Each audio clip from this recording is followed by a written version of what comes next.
Hello दोस्तों, स्वागत है आपका अपने यूट्यूब चैनल किरण लर्नर्स अकेडमी में। इस वीडियो में हम करेंगे, ठीक है, ये पूछा गया था question paper RRB group D में 2/9/2022 से, ठीक है, 22 में। इस फर्स्ट शिफ्ट में जितने भी साइंस के क्वेश्चन आए थे सारे कवर करेंगे इस वीडियो में।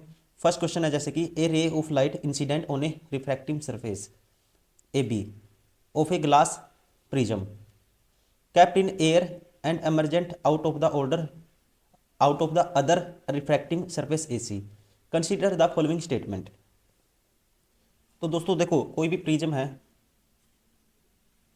ये रे आई, ठीक है, ऐसे इंसिडेंट रे आई, ये देखो जो रिफ्रैक्टिव रे होगी ना, जो रिफ्रैक्टिव रे होगी, ये है देखो ये इंसिडेंट रे थी, और जो रिफ्रैक्टिव रे होगी, देखो दोस्तों ये नॉर्मल मैं ड्रा कर देता हूँ। ये एंगल ऑफ ये है, मान लो ए बी सरफेस, ये है, ये ए सी है, ठीक है। जो एंगल ऑफ इंसिडेंस होगा ना, एंगल ऑफ इंसिडेंस मान लो ये आई था, ठीक है, और ये आर होगा। ये आर क्या होगा इस कंडीशन में? आर होगा दोस्तों आई से, ठीक है, आर होगा एंगल ऑफ इंसिडेंस से क्या होगा? छोटा होगा। आई होगा किससे? आर से छोटा होगा। लेकिन जब ये ए पे है ना, हैज इमरजेंट, मतलब दोबारा से टकराएगी और ये फिर निकल जाएगी ऐसे, ये होगी एमरजेंट रे, ठीक है, एमरजेंट रे। तो जो एंगल होगा ना, तो एंगल होगा दोस्तों, जो आई होगा, ये आई आई होगा, देखो ये अगर नॉर्मल यहाँ ड्रा कर देते हैं, ठीक है, तो आई होगा, तो हमेशा ध्यान रखेंगे R2 होगा जो, ठीक है, ये R2 होगा, ये हमेशा क्या होगा? ग्रेटर देन होगा एंगल ऑफ इंसिडेंस से, ठीक है। तो इसलिए ऑप्शन, ठीक है, ये द एंगल ऑफ रिफ्रैक्शन जब AC is more than the angle of incidence, A और बी दोनों सही हैं, ठीक है, option third is correct. Question number 2, which of the following properties is not govern by the position of the element in the periodic table, ठीक है, कहता है निम्न में से कौन सा गुणधर्म आवर्त सारणी में तत्वों की स्थिति के अधीन नहीं होता है? तो ये कौन सा है दोस्तों? ये है, कौन सा गुण है? Colour of element, option first is correct, ठीक है। ये पोजीशन पे डिपेंड नहीं करता, no govern by the position of the element. बाकी valency, atomic size, electron present in outer most, ये सारा, ठीक है, ये डिपेंड होगा, लेकिन ये नहीं, option first is correct. Question number 3, which of the following points always lies on the principal axis of the lens? तो कौन सा है? देखो कोई भी लेंस है, ऐसे है, ठीक है, ये ले लिया मैंने लेंस, ठीक है, जो ये है ऑप्टिकल सेंटर इसका, ठीक है, ये सेंटर ऑफ कर्वेचर मान लो ये है, एक सेंटर ऑफ कर्वेचर ये C1 है, ये है C2।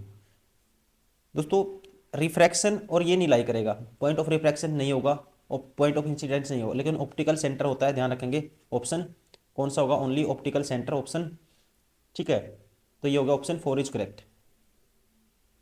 Question number 4, which of the following organism shows parasitic nutritive strategy, कहता है इनमें से कौन सा जीव परजीवी पोषक युक्ति को दर्शाता है, ठीक है। तो परजीवी युक्ति को कौन सा दर्शाता है, ये इसने पूछा है, ठीक है, तो ये है दोस्तों कौन सा है? कसकटा, ऑप्शन सेकंड, अमर बेल बोलते हैं इसको हिंदी में, ठीक है। ये किसको दर्शाता है? पैरास्टिटिक न्यूट्रिटिव स्ट्रेटजी को। Question number 5, clouds appear white during the sunshine because the particles in the clouds are dash than the wavelength of the different colors in the white light coming from the sun, and all colors white light are scattered by the amount dash amount। तो इसमें क्या होगा दोस्तों? जो cloud particle हैं, near by surface हैं, earth surface हैं, उनमें डस्ट पार्टिकल क्या होते हैं दोस्तों? इकट्ठे हो जाते हैं, ठीक है, किसके? वाटर मॉलिक्यूल्स के, जिनका साइज ज़्यादा होता है, किससे? वेवलेंथ ऑफ विजिबल लाइट से, ठीक है, क्या होता है? ज़्यादा होता है, पहला आएगा लार्जर, ठीक है, लार्जर, ये बार हो गया ऑप्शन, ये बार हो गया, larger than the wavelength of the different colours in the white coming from the sun, and all the colours white light are the scattered by the, ठीक है, अबाउट द सेम अमाउंट, ठीक है, जो scattering होगी same amount में होगी, ठीक है, option first is correct. Question number 6, an object is placed in front of the concave mirror at distance equal to focal length, the image is formed at. तो दोस्तों कहाँ पे बनेगी इमेज, ये पूछता है। देखो मैं इसका फंडा समझा देता हूँ आपको हमेशा के लिए, ताकि आपको बार बार कन्फ्यूजन ना हो इसमें, ठीक है। ये है मान लो कॉनकेव मिरर, ये है कॉनकेव मिरर, ठीक है, ये है इसका प्रिंसिपल एक्सिस, ये है फोकल है एफ, ठीक है। उसके बाद ले लेते हैं ये सेंटर ऑफ कर्वेचर होता है इसका डबल लेंथ पे, ये है सी। अब इसमें जो इमेज बनेंगी ना, 6 इमेज बनती हैं, 6 पोजीशन हो सकती हैं, ध्यान रखेंगे। कितनी पोजीशन हो सकती हैं? 6।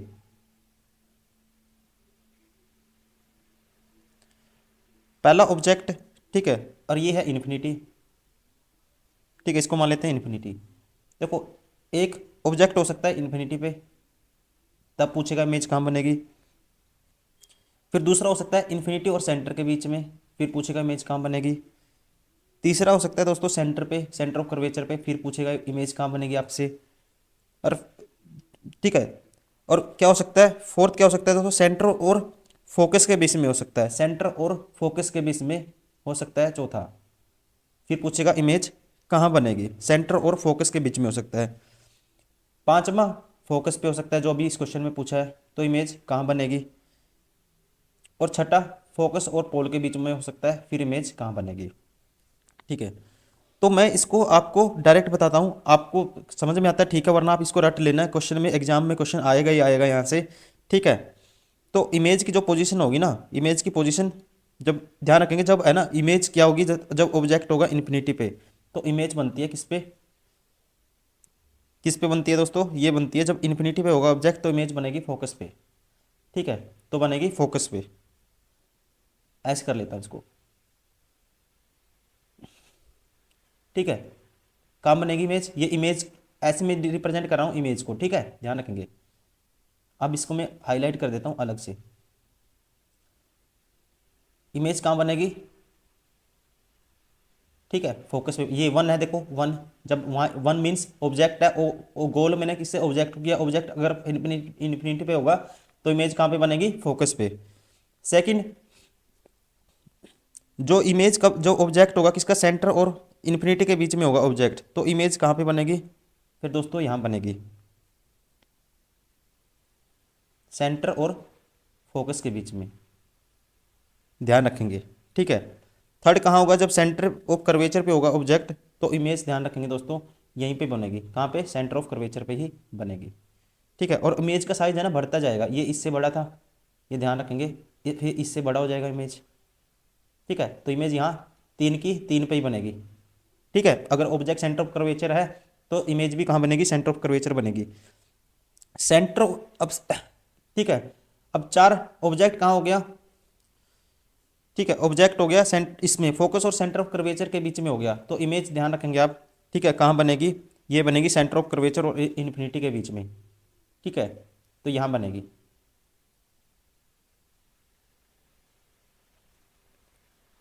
अगर ऑब्जेक्ट, ठीक है, कहाँ होगा दोस्तों, ऑब्जेक्ट होगा फोकस पे, तो ऑब्जेक्ट होगा फोकस पे, तो इमेज बनेगी जो इस क्वेश्चन में पूछा गया, कहाँ पे बनेगी, ध्यान रखेंगे, ये बनेगी इन्फिनिटी पे। कहाँ पे बनेगी, इन्फिनिटी पे बनेगी, इसको दूंगा 5 नंबर। ठीक है, यहाँ पे ये ध्यान रखना, ये वन ऑब्जेक्ट है, वन वन अगर इन्फिनिटी पे है, इमेज कहाँ बन गई, फोकस पे।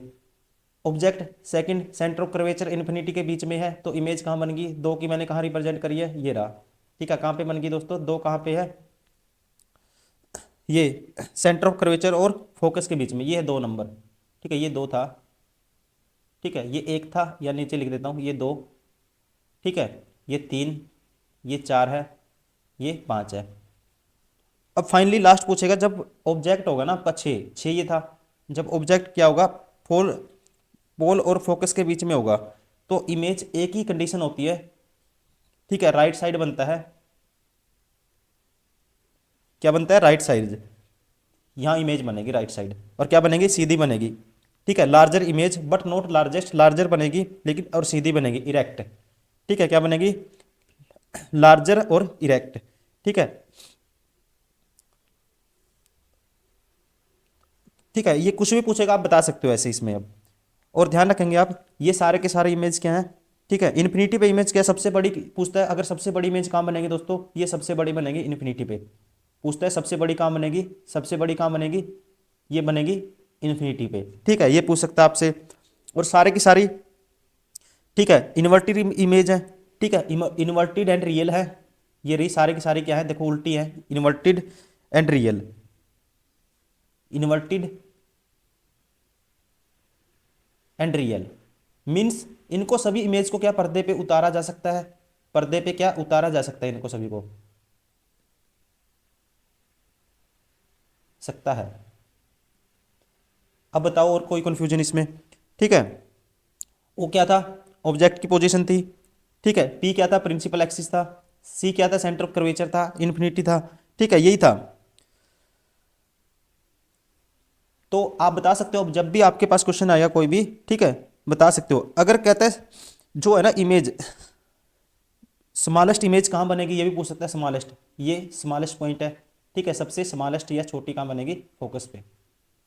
क्वेश्चन में क्या पूछा था, object is placed in front of concave mirror at the distance equal to focal length. अगर फोकल लेंथ पे है तो इमेज कहाँ बनेगी, तो कहाँ बनेगी दोस्तों, देखते ही देखो कैसे, देखते कैसे हैं। ठीक है, ऑब्जेक्ट 5 नंबर था, 5 नंबर की इमेज ये देखो 5, ये ऑब्जेक्ट है 5, इमेज कहाँ है, इन्फिनिटी पे। ठीक है, तो ऑप्शन कहाँ बनेगी, इन्फिनिटी पे। Option first is correct. ठीक है, अब आपको इसको अच्छे से माइंड में स्कैन कर लेना है, क्वेश्चन यहाँ से आना ही आना है आपके एग्जाम में। ठीक है, क्वेश्चन यहाँ से आएगा ही आएगा, बार बार आपको कंफ्यूजन नहीं होगी। आप इसको अच्छे से खुद से एनालाइज करें, 2-4 बार दीवार पे लगा के चिपका दें इसको। ठीक है, क्योंकि दोस्तों 2 नंबर पक्के हैं ये आपके, 1-2 नंबर यहाँ से पक्के आप अभी कर सकते हो अगर ये क्वेश्चन आप अच्छे से देख लेते हो। ठीक है, अब कहाँ बनेगी, यहाँ रखेगा ऑब्जेक्ट, कभी वहाँ रखेगा, कभी यहाँ रखेगा, कहाँ उल्ट, सारे के सारे कॉन्सेप्ट आपके यही है इसमें। ठीक है, बस इससे बाहर कुछ नहीं है। क्वेश्चन नंबर 7 है the magnetic field around a current carrying conductor. ठीक है, कहते हैं magnetic field around a current carrying conductor, तो क्या आएगा दोस्तों, डिक्रीज होगा जब इन, डिक्रीज होता है, ध्यान रखेंगे जब क्या होगा, डिस्टेंस बढ़ेगा। तो आपको डायरेक्ट कॉमन सेंस है, मैग्नेटिक फील्ड क्या है, मैग्नेटिक जो एरिया कम, जब डिस्टेंस बढ़ेगा तो उसकी जो अट्रैक्शन हो जाएगी कम हो जाएगी, मतलब डिक्रीज होगा। ठीक है, decrease with increase distance. Option first is correct. Question number 8, if the current passing through the conductor is doubled and the potential difference is tripled then the power will increase। तो power क्या होता है, P is equal to V I होता है, P होता है we I.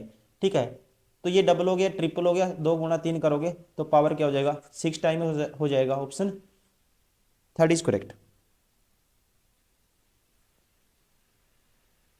Question number 9, identify the double displacement reaction from the following. ठीक है, डबल डिस्प्लेसमेंट रिएक्शन मुझे बताना है इसमें से क्या होगा। देखो दोस्तों, डबल डिस्प्लेसमेंट रिएक्शन वो होता है, ध्यान रखेंगे, जब आप, ठीक है, किसको लोगे, पोटेशियम ब्रोमाइड को लोगे।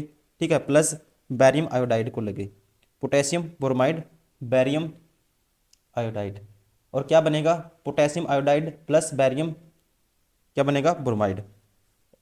तो कौन सा है reaction, option third is correct. ठीक है, ये आपको याद कर लेना है। ठीक है, ये रिएक्शन है, इसे बोलते हैं double displacement reaction. Question number 10, which of the following elements has highest effective nuclear charge. इनमें से हाईएस्ट इफेक्टिव न्यूक्लियर चार्ज किसका है, हाईएस्ट इलेक्ट्रो, ठीक है, हाईएस्ट इफेक्टिव न्यूक्लियर चार्ज वो होता है जो नेट पॉजिटिव चार्ज होता है, जो इलेक्ट्रॉन को अट्रैक्ट करने के लिए।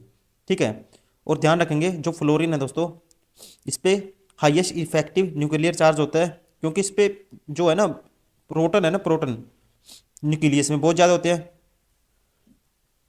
ठीक है, इनमें से सबसे ज़्यादा प्रोटॉन होते हैं इसके। ठीक है, इसका फ्लोरीन है, क्या है, प्रोटीन, प्रोटॉन सबसे ज़्यादा होंगे इसमें, इसकी इलेक्ट्रोनेगेटिविटी जो ज़्यादा होगी, क्योंकि ये ज़्यादा इलेक्ट्रॉन को क्या कर सकता है, अपनी तरफ खींच सकता है, इसलिए ऑप्शन सेकंड। ठीक है, हाईएस्ट इफेक्टिव न्यूक्लियर चार्ज किसका है, फ्लोरीन का। Question number 11, consider the below statement and identify the correct answer. पहला कहता है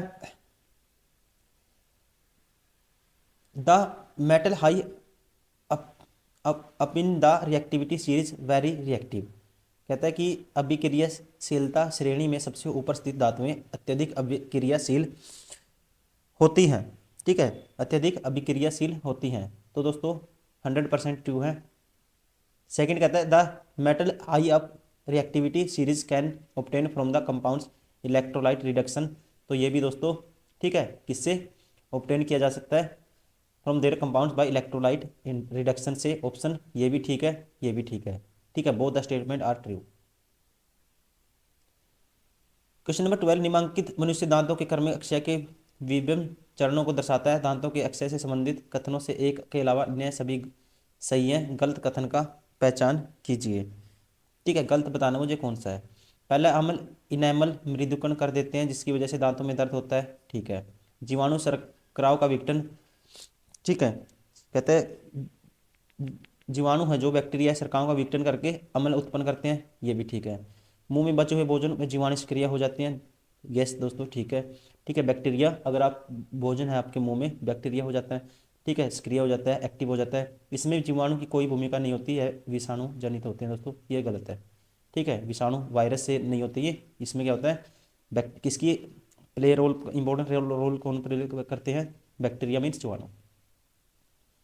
question number 13, consider the below statement, identify the correct answer. ठीक है, करेक्ट आंसर मुझे बताना है इसमें से कौन सा होगा। Most carbon compound good conductor of electricity, दोस्तों नहीं है, कार्बन इलेक्ट्रिसिटी का कंडक्टर नहीं होता। ठीक है। The force of attraction between the molecules of the carbon compound is not very strong, ये भी दोस्तों ठीक, सॉरी ये क्या है, ठीक है। ठीक है, जो कार्बन है इसमें जो इसके मॉलिक्यूल्स हैं उसमें फोर्स ऑफ कार्बन कंपाउंड क्या होगा, वेरी क्या होगा, नॉट वेरी स्ट्रॉन्ग होगा। ठीक है, ये क्या है, ठीक है। तो इसलिए ऑप्शन कौन सा हो गया दोस्तों, ऑप्शन, ठीक है, सेकंड इज करेक्ट। कौन सा हो गया, दो करेक्ट है एक इनकरेक्ट है, option first is correct. Question number 14, the moment of food in the alimentary canal is brought about the smooth muscles in the body, which of the following options all the organs having smooth muscles। ठीक है, जिसके क्या है smooth muscle है, ये कौन से हैं, ये हैं दोस्तों, ध्यान रखेंगे, आंख की आइरिस, फेफड़ों की श्वासनलियां, मूत्र वाहिनियां। ठीक, ऑप्शन थर्ड इज करेक्ट। ठीक है, इंग्लिश में क्या कहते हैं, iris of eye, bronchi of lungs या अर्टर्स। Question number 15, three resistor 10, 15 and 30 ohm connecting to parallel, the resistance of the combination is, parallel में होगा तो क्या होगा दोस्तों, 1/r हो जाएगा। ठीक है, 1/10 प्लस 1/15 प्लस 1/30, एलसीएम सबका 30 आएगा, तो ये हो जाएगा 3 प्लस 2 प्लस 1। ठीक है, ये हो जाएगा 6/30, मतलब 1/5, क्रॉस मल्टीप्लाई करूंगा आर की वैल्यू आएगी 5 ओम। ठीक है, ऑप्शन कौन सा होगा, option first is correct. Question number 16, in Mendel's experiment when the F1 generation plants were self pollinated, what was the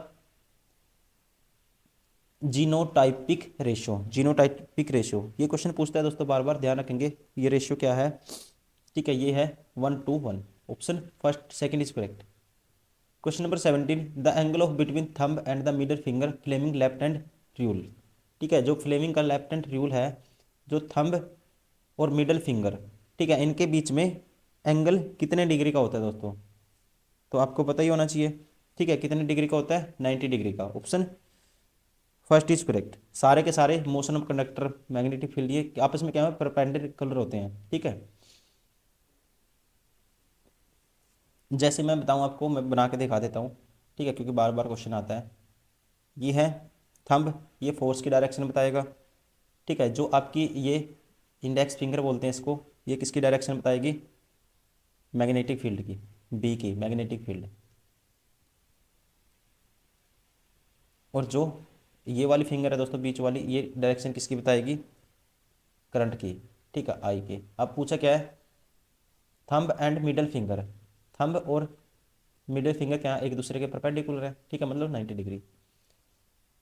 question number 18, what is the main difference observed between the slide of human cheek cells and the slide of the onion peel when viewed under the compound microscope। कहता है सूक्ष्म संयुक्त सूक्ष्मदर्शी से देखने पर मानव गाल की कोशिकाओं की स्लाइड और प्याज के छिलके की स्लाइड के बीच दिखाई देने वाला मुख्य अंतर क्या है। ठीक है, ये इसका मुख्य अंतर क्या है, तो ये है presence of cell wall in onion peel cells. ठीक है, प्याज के छिलके कोशिका में कोशिका भित्ति की उपस्थिति। Question number 19, what is the formula of cyclohexane, cyclohexane का फॉर्मूला क्या है, तो दोस्तों क्या है, C6H12, हेक्सेन मीन्स 6। ठीक है, 6 कार्बन है और कार्बन के साथ हाइड्रोजन कितने हो जाएंगे, डबल हो जाएंगे। ठीक है, ऑप्शन कौन सा होगा, option first is correct. Question number 20, which of the following activities in environmentally friendly. ठीक है, कौन सी एक्टिविटी इन्वायरमेंट फ्रेंडली है ये पूछा है। Using polythene bags of shopping नहीं है। Using ACs and coolers during the summer नहीं है। Using the solar power of the generation of electricity, ये क्या है दोस्तों, इन्वायरमेंट फ्रेंडली है। Question number 21, 6 ohm 9 ohm 6 ohm resistor are connected to parallel combination the resultant resistor. Parallel 1/6 हो जाएगा, 1/9 हो जाएगा, 1/r की वैल्यू ये होगी। ठीक है, ऐसे 1 में हो जाते हैं पैरेलल में, 1/6 1/9 1/6, फिर दोबारा से तो एलसीएम क्या आएगा सभी का 18 आएगा। ये होगा 3 + 2 + 3, 3 है तो 5 है 3, 8/18। ठीक है, उल्टा हो जाएगा, 18/8 हो जाएगा आर की वैल्यू। ठीक है, तो मतलब कि 9/4। 9/4 क्या होगा दोस्तों, 9 का आधा 4.5, 4.5 का आधा फिर करेंगे 2.25 हो जाएगा। ठीक, option second is correct. Question number 22, which of the following statement is incorrect regarding the surgical method of the birth control. ठीक है, कौन सी क्या है इनकरेक्ट बताया है, बताना क्या है। इन्हें बंध्याकरण प्रक्रिया भी कहा जाता है, दे आर आल्सो, ठीक है, कॉल्ड स्टरलाइजेशन प्रोसीजर्स, पहला ठीक है। They in males vas deferens and females fallopian tube is blocked, दोस्तों ये ठीक है, पुरुषों शुक्रवाहिकाओं और महिलाओं में अंडवाहिकाओं के अवरुद्ध कर दिया जाता है। The block gamete transport and prevent fertilisation, ये भी दोस्तों ठीक है। इनकरेक्ट बताना है, they are very effective method, गलत है। Question number 23, which of following is a not use of plaster of Paris. Plaster of Paris का कौन सा यूज नहीं है। ठीक है, पहला है, पहला कहता है manufacture of glass soap and paper, दोस्तों यूज होता है। Use in plaster of supporting the fractured bones, तो इनको क्या है, फ्रैक्चर बोन्स में भी इसका क्या है यूज किया जाता है ट्रीटमेंट के लिए, ये भी ठीक है। तो इसका sorry, which of the following, ये बोल not a use of plaster of Paris, not of use, ठीक है, इसका यूज कौन सा नहीं है ये पूछा दोस्तों। तो ये manufacture of glass soap and paper, ये इसका यूज नहीं है। इसमें क्या यूज किया जाता है, सोडियम कार्बोनेट का, ठीक है, Na2CO3 का यूज होता है इसमें, इसका नहीं होता, प्लास्टर ऑफ पेरिस का नहीं होता। ठीक है, तो ये नहीं है इसका। बाकी ये plaster of supporting the fracture bones में होता है, मेकिंग टॉयज, ठीक है, इसमें भी होता है decoration. Use in chemistry laboratories for sealing gaps and apparatus air tight arrangement is required, ये भी है दोस्तों। कौन सा यूज नहीं है इसका, पहला, only one. Question number 24, which of the following statement is correct. ठीक है, ये बतानी है इसमें से करेक्ट कौन सी है। Biodegradable substances persist for long time in the environment, नहीं है, लॉन्ग टाइम नहीं परसिस्ट करते हैं। Non biodegradable substances can not be decompose by the physical process like a heat, दोस्तों गलत है। Non biodegradable substances help the various member of the ecosystem, नहीं है। ठीक है, मुझे बताना है correct. Enzyme bacteria other saprophytes act a biodegradable substances and decompose them, दोस्तों ये क्या हो जाते हैं, एंजाइम बैक्टीरिया और अदर जो भी saprophytes act on biodegradable substances and क्या कर देते हैं, ये डिकम्पोज हो जाते हैं, ठीक है, अपने आप को। ठीक है, option 4 is correct. Question number 25, which element is not more reactive than copper, जो कॉपर से रिएक्टिव कौन सा नहीं है। ठीक है, which element is not more reactive than copper, तो इसमें जो है सारे के सारे कॉपर से रिएक्टिव है, लेकिन सिल्वर नहीं है दोस्तों, ध्यान रखेंगे। ठीक है, तो दोस्तों thank you very much for watching this video. ये सारे के सारे वो क्वेश्चन थे जो ग्रुप डी का एग्जाम हुआ था, ये सारे क्वेश्चन पूछे गए थे इसमें। ठीक है, कब, 2/9/2022 को फर्स्ट शिफ्ट में। उम्मीद करता हूँ वीडियो पसंद आई होगी। प्लीज़ लाइक करें, सब्सक्राइब करें, शेयर करें अपने दोस्तों के साथ। बस आपको PYQ को निचोड़ देना है दोस्तों, इससे बेस्ट कुछ नहीं है। इसको बार बार करना है PYQ को आपको, और खुद के कॉन्सेप्ट बनाने हैं। कोई छोटा छोटा अच्छा पॉइंट आता है, नोट डाउन करते रहो, प्रैक्टिस करते रहो। इसको कर लेते हो ना, आपका सिलेबस रिवाइज हो जाता है। अगर आपने अभी तक कुछ नहीं किया, सोच रहे हो कि एप्लीकेशन कब आएगा, NTPC का, ग्रुप डी का एग्जाम कब होगा, तो फिर कुछ नहीं होगा। अगर आपके पास अभी भी नहीं किया आप, तो अभी सबसे बेस्ट आपके लिए ये है कि आप PYQ सोल्व करना शुरू कर दीजिए। ठीक है, और उसके नोट्स बनाइए खुद से। ठीक है, छोटे छोटे कंसेप्ट आप करिए, क्लियर कीजिए अपने क्लियर करेंगे और आप गूगल से सर्च करेंगे चीज़ों को, आपका माइंड काम करेगा, चीज़ों को सोचेगा, ठीक है, आप अच्छा स्कोर कर दोगे। तो चलिए दोस्तों, इस वीडियो में इतना ही, मिलते हैं नेक्स्ट वीडियो में, तब तक के लिए thank you, bye bye, take care.